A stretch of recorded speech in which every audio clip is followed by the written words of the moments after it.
warahmatullahi wabarakatuh. Alhamdulillahi wahda wassalatu wassalamu ala man la nabiyya ba'da wa ala alihi wa ashabihi ajma'in wa man tabi'a bi ihsan ila yaumiddin, amma ba'd. A'udzu billahi minash shaitanir rajim. Bismillahir rahmanir rahim. Walakum nisfu ma taraka azwajukum illam yakul lahunna walad fa in kana lahunna waladun falakumur rubu'u mimma tarakna min ba'di wasiyatin yusina biha aw dayn walahunna ar-rubu'u mimma taraktum illam yakul lakum walad فإن كان لكم ولد فلهن الثمن مما تركتم من بعد وصية توصون بها أو دين وإن كان رجل يورث كلالة أو امرأة وله أخ أو أخت فلكل واحد منهما السدس فإن كانوا أكثر من ذلك فهم شركاء في الثلث من بعد وصية يوصى بها أو دين غير مضار وصية من الله والله عليم حكيم والله عليم حليم. ఇది సూర్య నిసా యొక్క ఆయత్ number 12. Allah సుబ్హానహు వ తఆలా ఈ ఆయత్లో అంటున్నారు, వలకుం నిస్ఫు మా తరక అజ్వాజుకుం, మీ భార్యలు ఏదైతే విడిచిపెట్టి వెళ్తారో ఆస్తిలో అందులో మీకు సగం వాటా ఉంది. ఇల్లం యకుల్లహున్న వలద్, ఒకవేళ వారికి సంతానం లేకపోతే, భార్యకు పిల్లలు లేకపోతే, అప్పుడు ఆమె యొక్క ఆస్తిలో సగం వాటా భర్తది. కానీ మన దేశంలో జరుగుతుంది ఏంటంటే, భార్య చనిపోతే ఆ భార్య తాలూకా ఎన్ని నగలున్నాయో ఆస్తి ఉందో అదంతా ఆడపిల్లలు తీసుకొని వెళ్ళిపోతారు. కానీ ఇక్కడ అల్లాహ్ యొక్క ఆదేశం ఏంటంటే, ఒకవేళ భార్య చనిపోతే ఆ భార్య యొక్క నగళ్ళు ఆస్తి సగం భాగము భర్తకు చెందుతుంది. ఎప్పుడు సంతానము లేకపోతే, పిల్లలు లేకపోతే. ఒకవేళ పిల్లలుంటే వైన్ లం యకుల్ లహు వలద్ ఫఇన్ కాన లహున్న వలదున్ ఫలకుముర్ రుబు మిమ్మా తరక్న, ఒకవేళ ఆమెకు పిల్లలు ఉంటే, కొడుకులు కానీ కూతుళ్ళు కానీ ఆమెకు ఉన్నారు, అప్పుడు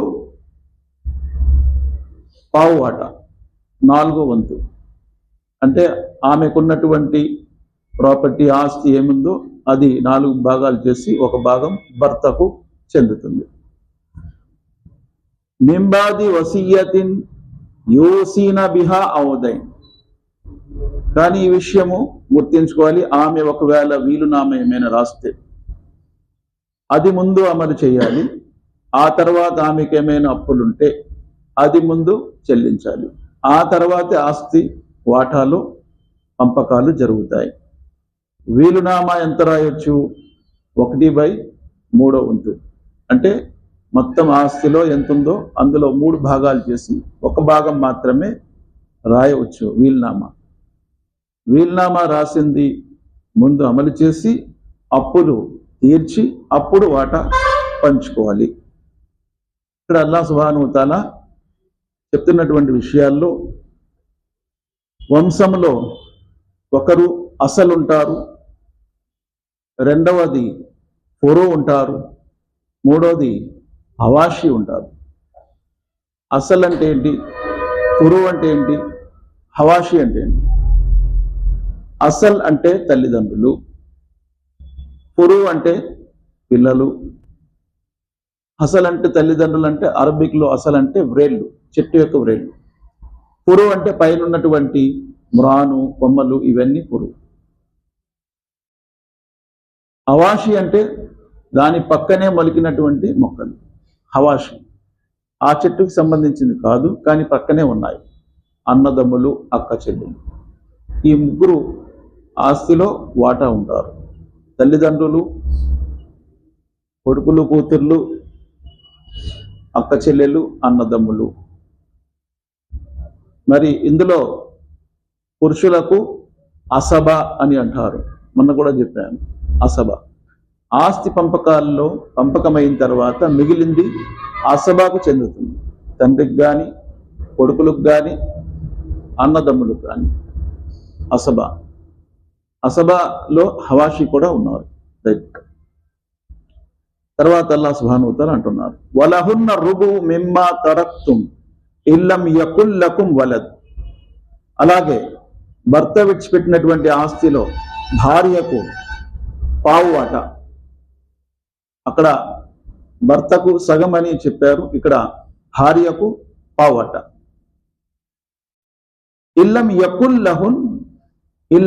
లకుం వలద్. భర్తకు ఒకవేళ పిల్లలు లేకపోతే, కొడుకులు కూతురు లేకపోతే అప్పుడు పావు వాటా భార్యకు దొరుకుతుంది. కానీ ఇక్కడ మన చుట్టుప్రక్కల మనలో ఏం జరుగుతుందంటే, భర్త చనిపోతే ఒకవేళ భార్య బ్రతికి ఉంటే ఆ ఆస్తి పంపకం జరగదు. ఎప్పటి వరకు అయితే భార్య కూడా చనిపోదు. అంటే పిల్లలకి ఆస్తి ఎప్పటి వరకు పంచరు, ఎప్పటి వరకు అయితే తల్లి చనిపోదు. ఎందుకంటే పంచిన తర్వాత తల్లిని ఎవరు చూస్తారు? అందుకే పంచరు. కానీ అది సరికాదు. ఎవరు ఇద్దరిలో చనిపోయినా ఆస్తి వాటా మటుకు పంచేయవలసిందే.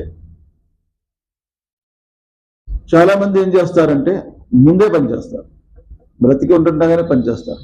అది కూడా సరికాదు.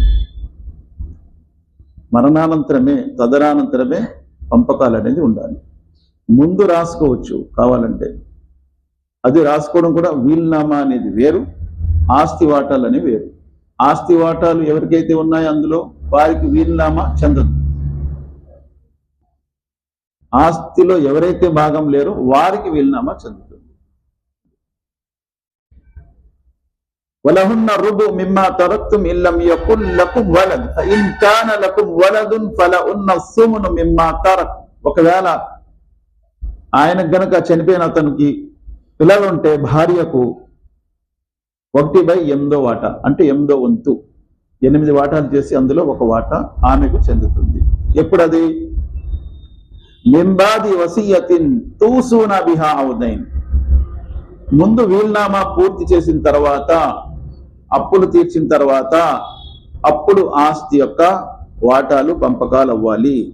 పదే పదే ఒక మాట అల్లాహ్ సుబ్హానహు వ తఆలా ఇక్కడ చెప్తున్నారు. వీల్నామా ఒకవేళ రాసి ఉంటే 1/3 వంతు అది ముందు పూర్తి చేసి తర్వాత అప్పులు తీర్చి అప్పుడు పంపకాలు జరగాలి, దానికి ముందు చేయకండి అని అల్లాహ్ సుబ్హానహు వ తఆలా అంటున్నారు. ఇన్ కాన రజులున్ యూరతు కలాలతన్ అవ్ ఇమ్రాతున్ వలహు అఖున్ అవ్ ఉఖ్తున్ ఫలికుల్లి వాహిదిన్ మిన్హుమ్ అస్-సుదుస్. ఒకవేళ చనిపోయిన అతను లేదా చనిపోయిన ఆమె, వారికి పిల్లలు లేరు, తల్లిదండ్రులు కూడా లేరు, వారిని కలాల అంటారు. పిల్లలు లేరు, తల్లిదండ్రులు లేరు. కాకపోతే ఆయనకి భార్య ఉంది లేదా ఆమెకు భర్త ఉంది, చనిపోయినటువంటి పురుషులైనా స్త్రీలైనా, వారికి కలాల అంటారు. అంటే కిందన అసలు కూడా లేరు తల్లిదండ్రులు, పూర్వ కూడా పిల్లలు కూడా లేరు, కానీ అన్నదమ్ములు ఉన్నారు, భార్య కూడా ఉంది. అప్పుడేమవుద్ది?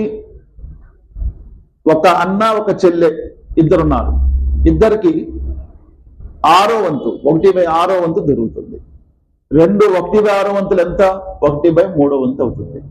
అంటే వసియత్ ఒకవేళ చేస్తే, వసియత్ అంటే వీల్నామా రాస్తే 1/3 వంతు రాయాలి.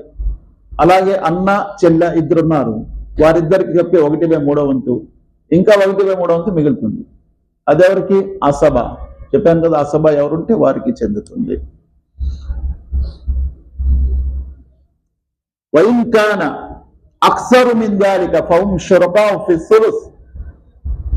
ఒక అన్న ఒక చెల్లె కాకుండా చాలా మంది అక్క చెల్లెలు ఉన్నారు, అన్నదమ్ములు కూడా ఎక్కువ ఉన్నారు. అప్పుడేం చేయాలి? 1/3 వంతు వాటా తీసేసి అందరికీ సమానంగా పంచేయాలి.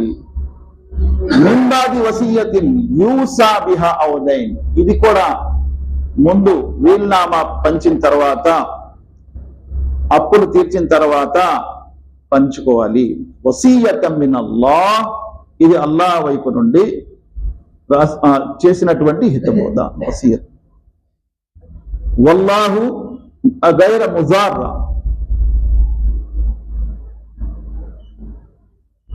వసియతం మిన్ బాది వసియతిన్ యూసా బిహా ఔ దైన్ గైర ముజార్రా, ఎవరికి కూడా ఏ విధమైనటువంటి హాని నష్టము కలగకుండా చూసుకోవాలి. ఆస్తిలో హక్కుదారులకు, వీల్నామా రాసే వారికి, అప్పులు తీర్చే దానిలో లేదా ఇంకా వేరే విషయాల్లో ఏ విధమైన ఇబ్బంది నష్టం కలిగించకుండా ఆస్తి వాటా పంచుకోండి సరి సమానంగా. వసియతం మినల్లాహ్, ఇది అల్లాహ్ వైపు నుండి ఇచ్చినటువంటి హితబోధ. వల్లాహు అలీమున్ హలీం, ఇక్కడ అల్లాహ్ యొక్క రెండు పేర్లను చెప్పడం జరిగింది. ఒకటి అలీం అంటే అన్ని తెలిసినవాడు, సర్వము తెలిసినవాడు. హలీం చాలా సహనశీలి. మనము ఏదైనా మనకి నష్టం చేస్తే వెంటనే రియాక్ట్ అయిపోతాం, కానీ అల్లాహ్ సుబ్హానహు వ తఆలా వెంటనే రియాక్ట్ అవ్వరు. దాన్ని హలీం అంటారు. వెంటనే రియాక్ట్, సబర్కి హలీంకి అది తేడా. వెంటనే రియాక్ట్ అవ్వడు, కానీ కొంత గడువు ఇచ్చి ఆ తర్వాత సర్దుకుంటే విడిచిపెట్టేస్తాడు, లేదంటే అల్లాహ్ సుబ్హానహు వ తఆలా పనిష్మెంట్ ఇస్తాడు. ఇప్పుడు ఈ రెండు ఆయతులు మనం 11, 12 రెండు విన్నాం. ఈ రెండిట్లో ఆస్తి పంపకాల గురించి ఉంది. దీనికి ముందు ఒక ఆయత్ దిగింది, అది సూరే బకరాలో ఉంది. అలాగే ఈ రెండు ఆయతులకి తర్వాత ఇంకో ఆయత్ దిగింది, అది ఇదే సూరాలో 176 ఆయతులో కూడా ఉంది. మరి సూరే బకరాలో ఏముంది? యా అయ్యుహల్లదీన ఆమను కుతిబా అలైకుముల్ ఖిసాస్, యా అయ్యుహల్ల, అక్కడ 178 ఆయత్ నుంచి 180 వరకు చూస్తే అక్కడ కూడా ఆస్తి పంపకాల గురించి ఆయత్ ఉంది. కానీ ఆ ఆయతులు అల్లాహ్ సుబ్హానహు వ తఆలా అన్నారు, కుతిబా అలైకుముల్ ఖిసాస్ ఫిల్ ఖతల్ అల్ హుర్రు బిల్ హుర్రు వల్ అబది బిల్ అబది.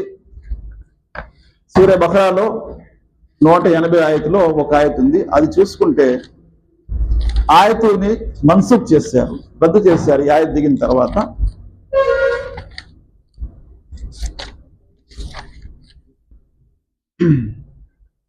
వలకుం ఫిల్ ఖిసాసి హయాతున్ యా ఉలిల్ అల్బాబ్ కుతిబా అలైకుం ఇదా హజర అహదకుముల్ మౌత్ ఇన్ తరక ఖైరనిల్ వసియతి లిల్ వాలిదైని వల్ అఖ్రబీన బిల్ మారూఫ్ హక్కన్ అలల్ ముత్తకీన్.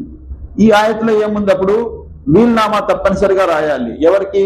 తల్లిదండ్రులకు, పిల్లలకు, అందరి కోసం వీల్నామా తప్పనిసరిగా రాయాలి. అప్పుడు దిగింది. అది రాయకుండా చనిపోకూడదు. కానీ ఆ తర్వాత ఎప్పుడైతే ఎవరి వాటా వారికి అల్లాహ్ సుబ్హానహు వ తఆలా స్పష్టం చేశాడో ఇంకా వారి గురించి వీల్నామా లేదు. వీల్నామా ఓన్లీ 1/3 మాత్రమే, అది ఆస్తిలో వాటా లేని వారికి మాత్రమే పెట్టడం జరిగింది. ఇది దీని యొక్క పుట్టుపూర్వోత్తరాలు. అల్లాహ్ సుబ్హానహు వ తఆలాతో దువా చేస్తూ నేను ముగిస్తున్నా. అల్లాహ్ ఖురాన్ మరియు హదీస్ రెండు చదువుతూ వాటిని ఆచరిస్తూ ఆ విషయాల్ని తెలియని వారి వరకు అందించే భాగ్యాన్ని ప్రసాదించుగాక. అల్లాహ్ బ్రతికిన అన్నాలు ఇస్లాంపై బ్రతికే భాగ్యం ప్రసాదించు, మరణము ఈమాన్ పై ప్రసాదించు. అల్లాహ్ శుభప్రదమైనటువంటి రంజాన్ నెల, ఈ నెల యొక్క శుభాలను, కారుణ్యాలను మమ్మల్ని నిండుగా ప్రసాదించు. అల్లాహ్ ఈ నెలలో అనేక మందిని నరక విముక్తిని ప్రసాదిస్తావు, మమ్మల్ని కూడా అందులో చేర్చు. జన్నతుల్ ఫిర్దౌస్ లో మేము మా కుటుంబ సభ్యులతో సహా ప్రవేశించే భాగ్యం ప్రసాదించు. బాబు రయ్యాన్ మాకు ప్రసాదించు. మా దువాలను కబూల్ చేయల్లా. అల్లాహ్ మా యొక్క తల్లిదండ్రులు, పెద్దలు ఎవరైతే మాకంటే ముందు ప్రపంచం నుంచి వెళ్ళిపోయారో వారిని క్షమించు, వారిని కరుణించి, వారి సమాజ శిక్షల నుంచి వారిని కాపాడు.